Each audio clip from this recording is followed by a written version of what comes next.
খোদ পুলিশই অপহরণকারী, ঘটনায় তাজ্জব পুলিশ মহল।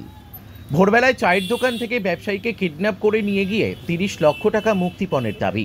Mobile tower location দেখে অভিযুক্তকে গ্রেপ্তার করল শ্রীরামপুর থানার পুলিশ। উদ্ধার অপহৃত বৃদ্ধ ব্যবসায়ী। অপহরণে অভিযুক্ত পুলিশ কর্মীর নাম অশোক দাস। পুলিশ সূত্রে জানা গেছে, বৈদ্যবাটি পদ্মাবতী কলোনির বাসিন্দা তারক ভৌমিক, বয়স 64। এর চায়ের দোকান আছে পিয়ারাপুর দিল্লি রোডের পাশে।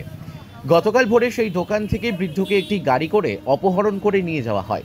তারপর বাড়িতে ফোন করে 30 লাখ টাকা মুক্তিপণের দাবি করা হয়। শ্রীরামপুর থানায় অভিযোগ করে বৃদ্ধের পরিবার। পুলিশ তদন্তে নামে। রাতে আবারও মুক্তিপণ চেয়ে ফোন আসে।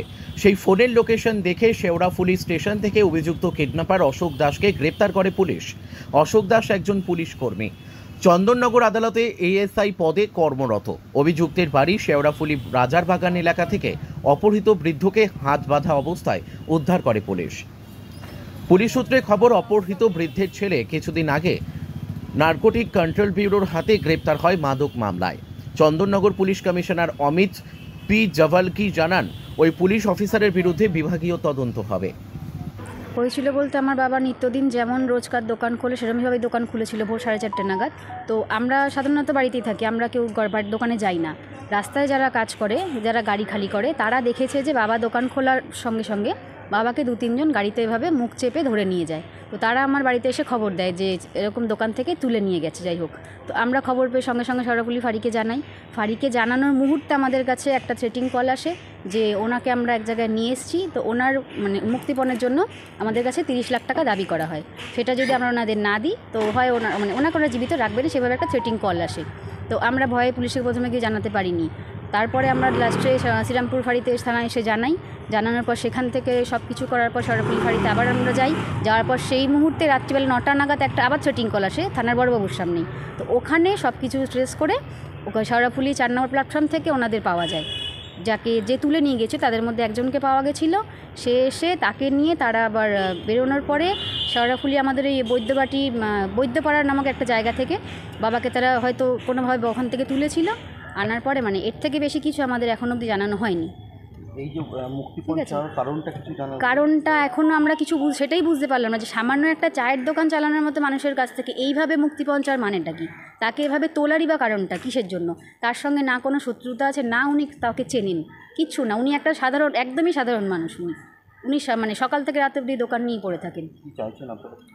আমরা তো চাইছি ওনার কঠোর থেকে কঠোরতম শাস্তি হোক। আজ ওনার ওপর হয়েছে, আমার বাড়িতে ছোটো দুটো বাচ্চা আছে, 2 দিন পর তার কি গ্যারেন্টি আছে?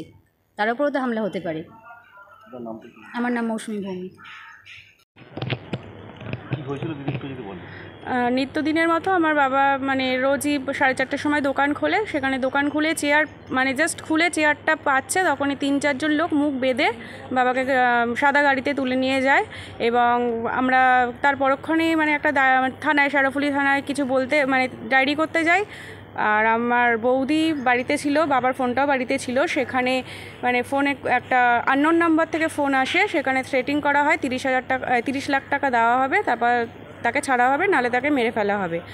আমরা ভয়ে কোনো কিছু বলতে পারিনি। পুলিশ থানায় গিয়ে তারপর অনেকটা সময় চলে যাওয়ার পর আমরা বাধ্য হয়ে শ্রীরামপুর থানায় আসি। এবার সেখানে গিয়ে আমরা পুরো ডিটেলসটা জানাই, ফোনটা দিই, ফোন নাম্বারগুলো দেওয়ার পর তারা সব কিছু করে শেওড়াফুলি থানায় আবার আমাদের ডাকে, সেখানে যাই। তারা আইডেন্টিফাই করে ট্রেস করে পুলিশ বড়বাবুর কাছে, শেওড়াফুলি বড়বাবুর কাছে, ওখানে একটা ফোন আননোন নাম্বার থেকে ফোন আসে। তারা লাউড স্পিকার করে সব শোনে এবং তারা ট্রেস করে সব খুঁজে পায়, আসামিকে খুঁজে পায়। এবার দেখা যাক কী করা যায়। কোথা থেকে তুলেছি বাবাকে আমাদের পদ্মাবতী কলোনি বৈদ্যবাটিতে একটা যুব মিলন পরিষদ ক্লাবের সামনে আমাদের চায়ের দোকান, সেখান থেকে তোলা হয়েছে তাকে। কোথায় রাত্রির কিছু কোথায় জানা গেছে? পুলিশ কিছু বলেছে আপনাদের? না, সেরকম ব্যাপারে পুলিশ আমাদের কোনো ইনফরমেশন দেয়নি। এরকম তুলে নেওয়ার ঘটনাটা কি আপনাদের সাথে কি কোনো শত্রুতা রয়েছে আপনার বাবার সাথে? বা আমার বাবার সাথে আমি যতটা জানি কারোর সাথে কোনো শত্রুতা নেই। আমার বাবা একটা চায়ের দোকান চালায়, সেখানে তার খুবই নামদাম, চায়ের দোকান বলে তারক ভৌমিক সবাই চেনে তাকে। যে তুলে নিয়েছে তাতে আপনার সাথে বা আপনাদের পরিবারের সাথে কথা বলানো হয়েছে কারণে? না, এরকম কোনো কিছু হয়নি, কোনো কিছুই হয়নি। আপনার নামটা? আমার নাম Puja Saha. Bureau report, Bengal unlimited. রয়েছে আরও খবর, আর এই খবরের আপডেট পেতে আপনারা সাবস্ক্রাইব করুন এই চ্যানেলটিকে।